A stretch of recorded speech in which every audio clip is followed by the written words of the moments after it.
पूरी श्रद्धा के साथ जो है आज इस गुणन को सीखिएगा। और इसमें डिफरेंट केसेज हैं, हमें पता है, लिखो नहीं, सिर्फ ध्यान से सुनो। 10-20 मिनट लगातार आप सिर्फ देखिए मैं क्या यहाँ लिख रहा हूँ और क्या बता रहा हूँ। अदिश गुणन का क्या मतलब है कि अगर गुणन से प्राप्त राशि,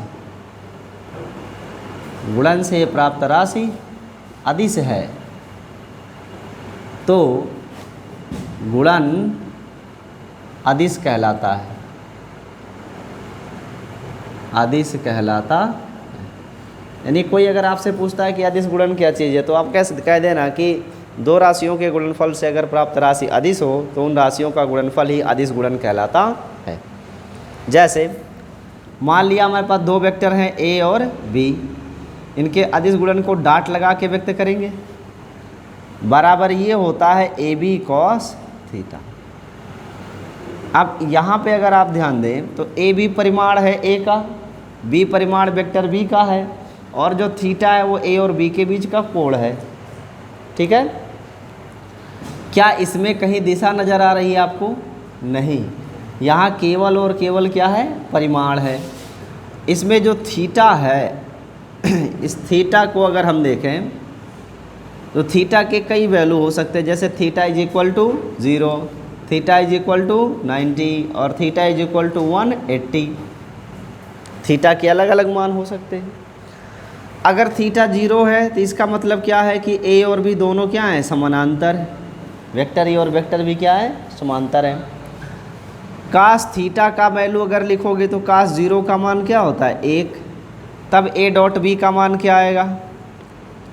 ए डॉट बी बराबर होता है A B into cos theta, और कास थीटा की जगह क्या यूज़ करने वाले हैं हम? 1। तो ए डॉट बी बराबर क्या मिला भाई? ए इंटू बी, यानी केवल परिमाण के गुणनफल के क्या है? बराबर है। अगर दो सदिश समांतर हो तो इनका अदिश गुणनफल इन सदिशों के परिमाण के गुणनफल के बराबर होता है। दूसरा केस, अगर दोनों सदिश परस्पर लंब हो जाए तो थीटा की वैल्यू क्या आएगी? 90। यानी थीटा 90 है तो इसका मतलब ए जो है लंब है किस पर? बी पर। दोनों सदिश परस्पर लंब है। और कास 90 की वैल्यू क्या होती है? 0 होती है। तो ए डॉट बी का मान क्या आएगा? ए डॉट बी बराबर ए बी और into cos theta, cos theta की जगह क्या लिखोगे? 0। तो आप अगर यहाँ गुणा करेंगे तो परिणाम में क्या आया जी? 0 आया कि नहीं? इसका मतलब ये हुआ कि अगर दो सदिश परस्पर लंब हो तो इन सदिशों का अदिश गुणनफल का परिमाण हमेशा 0 होगा। अब इसका उल्टा यूज करते, कई बार देता है कि सिद्ध करो कि निम्न दो सदिश जो हैं परस्पर लंब हैं, दे देता है ना कि सिद्ध करो कि ये सदिश परस्पर लंब है। तो लंब सिद्ध करने के लिए आपको क्या करना है? उन सदिशों का डाट गुणा निकालो। अगर डाट गुणनफल 0 आया तो बोल देंगे कि ये सदिश क्या है? परस्पर लंब है, क्योंकि डाट गुणन तभी 0 आएगा जब ए और बी के बीच का कोण क्या होगा? 90। दूसरा है कि थीटा का मान 180 हो जाए। अगर थीटा का मान 180 हो जाता है तब परिमाण कितना होगा? 180 होने का क्या मतलब है? पहले इसे समझ लो। 180 होने का मतलब है कि एक सदिश अगर उत्तर में है तो दूसरा सदिश दक्षिण में होगा, यानी एक दूसरे के विपरीत है, तभी तो ये कोण 180 बनेगा। तो अगर थीटा की वैल्यू 180 डिग्री, इसका मतलब दोनों सदिश परस्पर विपरीत है। और कास 180 अंश का मान होता क्या है? कास 180 अंश का मान होता है ऋण 1। तो इस तरीके से ए डॉट बी का मान क्या आ जाएगा?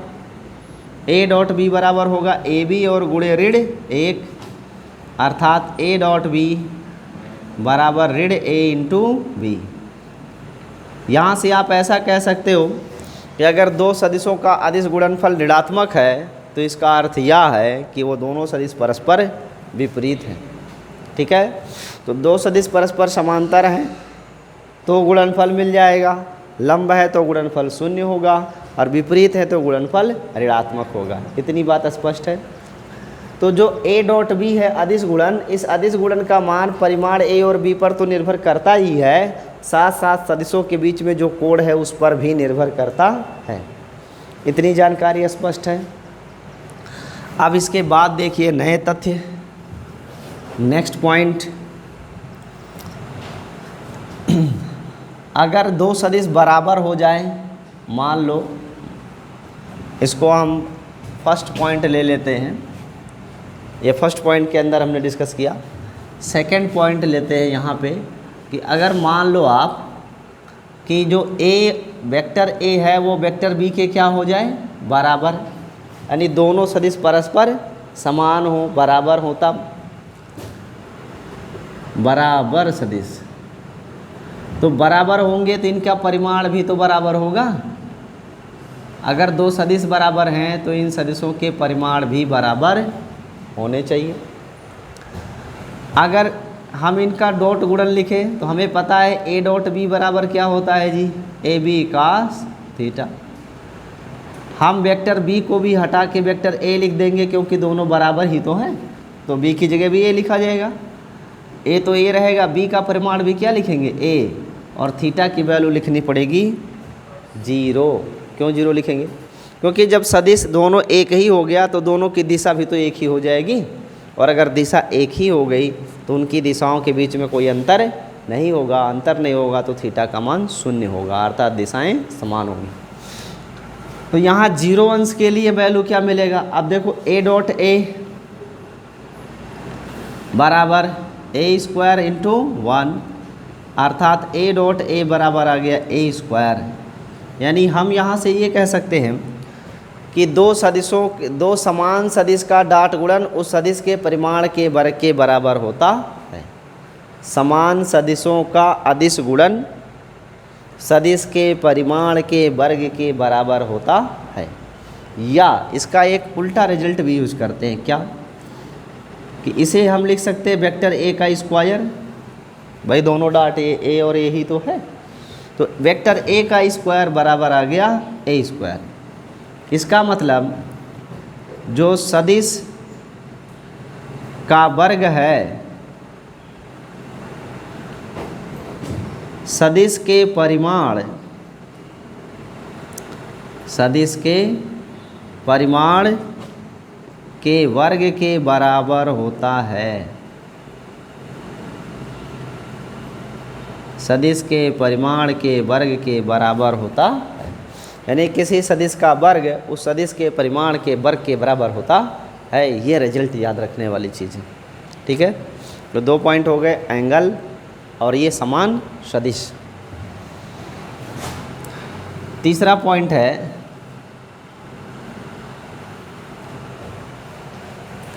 कि अगर हम आई जे के एकांक सदिश लें तब क्या होगा। क्या ये स्क्रीन पे है स्क्रीन पे एक्स वाई और जेड। तो एक्स डायरेक्शन में एकांक सदिश क्या होता है, आई कैप, वाई डायरेक्शन का और जेड डायरेक्शन का। तो ये ए आई जे के जो हैं वो एकांक लंबकोणीय सदिश हैं। इन एकांक लंबकोणीय सदिशों के लिए अगर हम अदिश गुणन निकालें तो क्या आएगा, वो हमें सीखना है। देखो दोनों के बीच कोई भी दो अक्ष लेंगे तो उनके बीच का कोण क्या दिख रहा है, 90 ही तो दिख रहा है। प्रत्येक दो अक्ष के बीच में कोण क्या है, 90। अब अगर हम यहाँ आई जे के गुणन की बात करें तो इस गुणन के 2 लेवल हो जाएंगे। एक लेवल होगा कि आई का आई से ही गुणा करें, जे का जे से ही गुणा करें, के का के से ही डॉट गुणा किया जाए तो क्या आएगा। तो जब आई का आई में ही गुणा करोगे तो दोनों दिशाएं आई और आई यानी एक्स ही तो ले रहे हैं। दोनों सदिश अगर आप आई और आई ले रहे हो तो इसका मतलब दोनों बार आप एक्स दिशा को ही चुन रहे हो। तो एक्स दिशा को ही अगर 2 बार चुन रहे हो तो थीटा की वैल्यू क्या आएगी, 0 आएगी ना। तो ये मान क्या आएगा, आई डॉट आई बराबर 1 इंटू 1 इंटू कास 0, और कास 0 का मान होता है 1। तो पूरा मान गुणा करने से क्या आएगा, 1, ठीक है। और जे डॉट जे की भी वैल्यू क्या आएगी, 1। के डॉट के की भी वैल्यू क्या आएगी, 1 ही आएगी ना। कैसे, इस नियम के अनुसार। क्या नियम कहता है कि अगर आप लिखते हो आई डॉट आई तो लिखना पड़ेगा 1 इंटू 1 इंटू कास 0 और 1 इंटू 1 इंटू 1 बराबर 1 आ गया। अगर हम इसके विपरीत जाएं आई और जे ले तब, अगर आई और जे लेंगे तो आई और जे के बीच का कोण क्या है 90, तो आई इंटू जे बराबर होगा 1 इंटू 1 इंटू कास 90 और कास 90 का मान 0 और 0 का गुणा कर देंगे तो 0 आ जाएगा। ठीक है, तो इस तरीके से हम ये कह सकते हैं कि आई डॉट जे बराबर 1 इंटू 1 इंटू कास 90 बराबर 0। तो जे डॉट के का मान क्या आएगा, जे और के का गुणा करोगे तो भी 90 मिलेगा ना एंगल, तो फिर मान क्या आएगा 0। और अगर के और आई का गुणा करें तो के और आई का गुणा करें तब भी क्या मिलेगा 0 मिलेगा। ठीक है, तो जब समान रहेगा आई आई जे के तो वैल्यू 1 आएगी, और जब अलग अलग रहेंगे आई जे के आई तो वैल्यू क्या मिलेगी 0। क्यों मिलेगी, एंगल के कारण, एक एंगल 90 और एक एंगल 0 है। इसके बाद एक और रिजल्ट देखते हैं। रिजल्ट ये है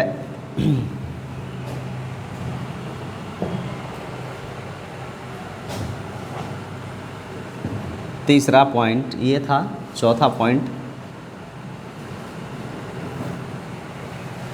अगर हम घटक यूज़ करें, क्या यूज़ करें घटक कंपोनेंट, तो जैसे वेक्टर ए है, वेक्टर ए को लिख सकते हैं A1 I A2 J A3 की, ऐसे कल बताया था ना कि हम एक सदिश को उसके तीनों घटक के पदों में भी लिख सकते हैं, तो वही चीज़ मैंने लिखा, एक वेक्टर ये है उसके 3 घटक बना दिए। ऐसे हम वेक्टर बी लेते हैं और इसके भी 3 घटक बनाएंगे, B1 I B2 J और प्लस B3 के। अब अगर ये घटक दिए हों और आपसे कहा जाए इनका अदिश गुणनफल बताओ क्या होगा, तो ये अदिश गुणनफल अगर निकालना हो तो ध्यान दीजिएगा, A डॉट B का मान ज्ञात करते समय I का I से गुणा करोगे 1 मिलेगा, और जैसे I का J से गुणा करेंगे 0 मिलेगा, I का K से गुणा करेंगे 0 मिलेगा। यानी I का I के साथ गुणा करने पर केवल 1 मिलेगा, बाकी I का अन्य 2 के साथ गुणा करने पे क्या मिलेगा 0 मिलेगा ना।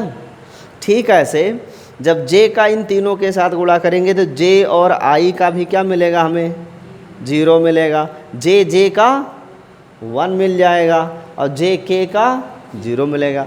तो जब दूसरे वाले पद का गुणा करोगे तो सिर्फ J बचेगा और बाकी K और I जो है 0 हो जाएंगे। तीसरे पद का K से गुणा करो तो K का I के साथ गुणा करोगे 0 मिलेगा, K का J के साथ गुणा करेंगे 0 मिलेगा, लेकिन K का अगर K के साथ गुणा करेंगे तो 1 मिलेगा। तो यहाँ से एक सीख मिलती है कि I का I के साथ गुणा 1 मिल रहा है, J का J से 1 मिल रहा है और K का K से 1 मिल रहा है, बाकी अन्य पदों के गुणनफल क्या आ रहे हैं 0 आ रहे हैं। इसलिए अगर घटक दिए हों तो सीधा केवल I का I से गुणा कर लो, that is A1 B1 plus A2 B2 plus A3 B3 और इससे आपको परिणाम मिल जाएगा। ठीक है, इसका एक एग्जाम्पल भी आपको हम बताते हैं। क्या ये स्क्रीन पे है?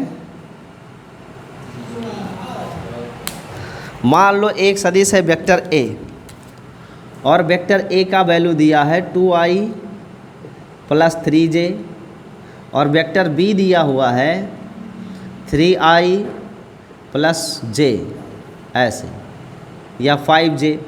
अब इसमें से आपसे पूछा कि A डॉट B बताओ क्या होगा,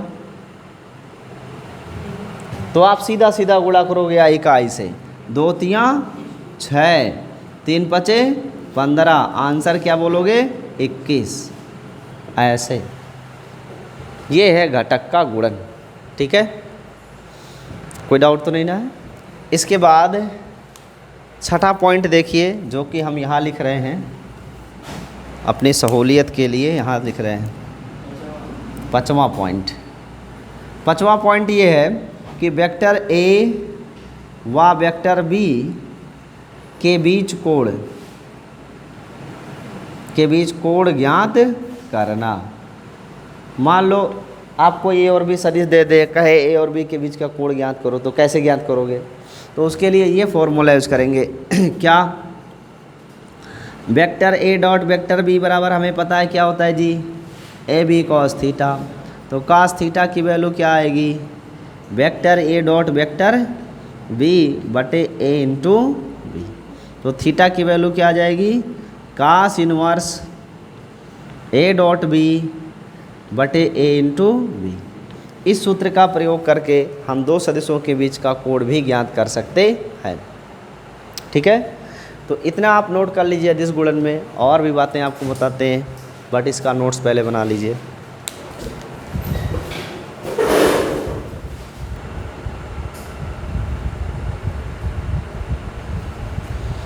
नेक्स्ट टॉपिक सदिश गुणन। तो अदिश गुणन तो कंप्लीट हो गया, अब पढ़ेंगे सदिश गुणन। सदिश गुणन को बोलते हैं वेक्टर मल्टीप्लिकेशन। ठीक है, सदिश गुणन कब कहोगे? जब सदिशों के गुणन से प्राप्त राशि सदिश हो। ठीक है, अगर दो सदिश का हम गुणा कर रहे हैं और गुणनफल में हमको सदिश राशि मिल रही है, तो बोलेंगे कि इन सदिशों का गुणन क्या है? सदिश है। सदिश गुणन को व्यक्त करने के लिए कौन सा चिन्ह यूज करते हैं? क्रॉस, ऐसे। ठीक है, और अगर मान लो दो सदिश ए और बी हैं, तो इन्हें ए क्रॉस बी ऐसे लिखा जाएगा, पढ़ेंगे भी यही, ए क्रॉस बी ऐसे पढ़ा जाता है। इतनी बात स्पष्ट है। अब अगर सदिश के गुणन से प्राप्त राशि सदिश है, तो उसके कुछ उदाहरण भी होने चाहिए कि कौन कौन से ऐसे गुणन मिल सकते हैं।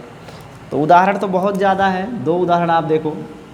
एक उदाहरण है बल आघूर्ण, जिसमें आप दूरी का और बल का जब गुणा करते हो तो मिलता है आपको बल आघूर्ण टाउ। तो दूरी और बल दोनों का गुणनफल आ रहा है सदिश, क्योंकि बल आघूर्ण कैसी राशि है? सदिश राशि। तो ये गुणन क्या कहलाएगा? सदिश गुणन कहलाएगा। और कोई एग्जाम्पल बताओ जिसका गुणन सदिश हो।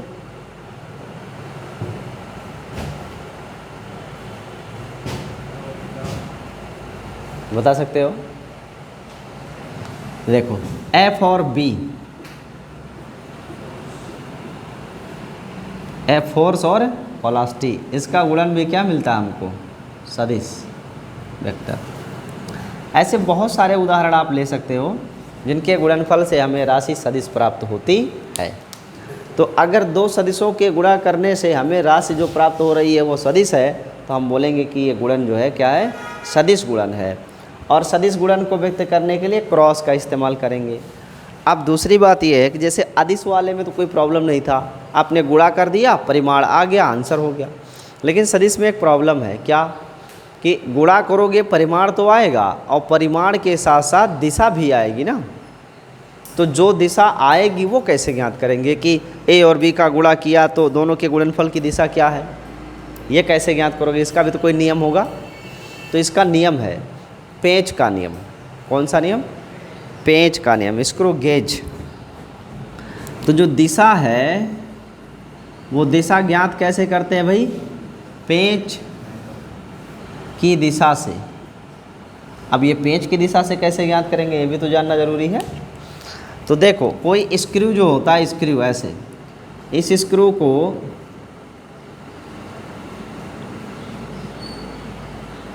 ऐसे बना होता है और बड़ा होगा, लास्ट में इसकी नोक होती है ऐसे, ठीक है।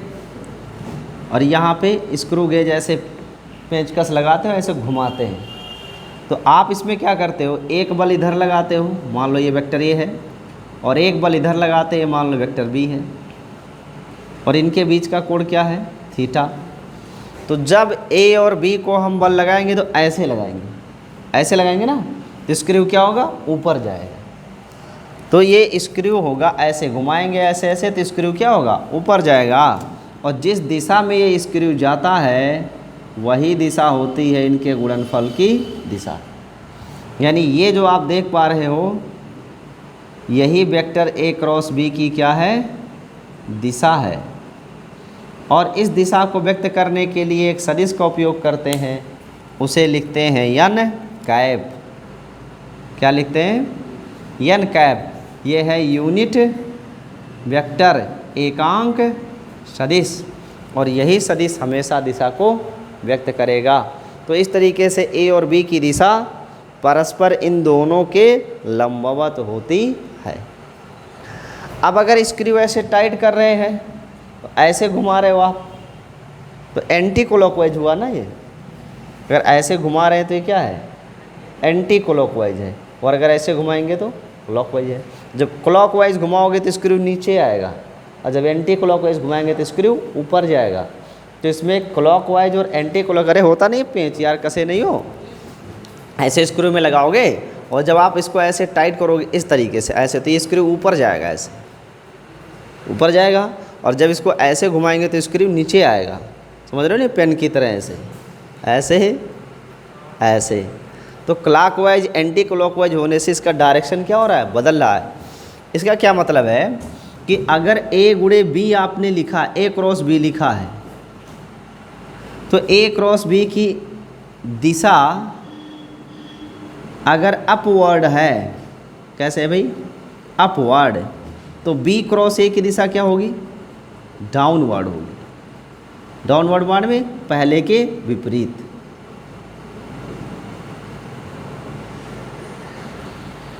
सॉरी, डाउनवर्ड, ठीक है। तो इसका तात्पर्य हुआ कि ए क्रॉस बी जो है वो कभी भी बी क्रॉस ए के बराबर नहीं हो सकता, नेवर। क्यों, क्योंकि ए क्रॉस बी अगर पूरब में है तो बी क्रॉस ए पश्चिम में है।